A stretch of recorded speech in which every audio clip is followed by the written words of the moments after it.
Manike. Est-ce que tu as les épaules pour assumer tout ce que tu racontes sur les nets? Oh, quoi assumer? Oh, quoi assumer ma répercussion à tout ce que tu racontes? Non, mais tu peux dire, moi, la masina, akola la masina, moi, na kisenso, fi wana ya salite wana, fi wana ya botakate wana, fi wana ya stérile. Je te l'accorde. Ça, je te l'accorde. Mais quand tu dis qu'il fallait à la langa, on a répété, pour ton information, il fallait à la langa. Il fallait à la langa. Puis, arotika la kusala yamuti, erotika la kusala mate. Keba na yo mwasyo, keba na yo. Ozoma nga faire nangate.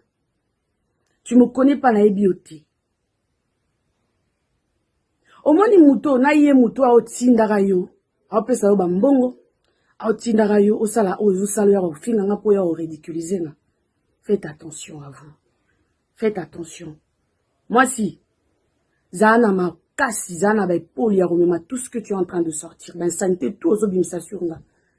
Zana ma kasi.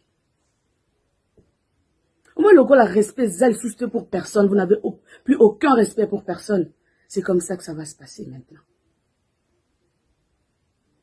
Moi, je suis devenue ton ombre. Comme appelle Elilingi na yo manike. Pour poursuivre yo toute ma vie. Pour poursuivre yo yebaka yango. Si tu es une femme, tu as tout ce que j'ai moi. Comme femme, sors. Arrête de te cacher, sors.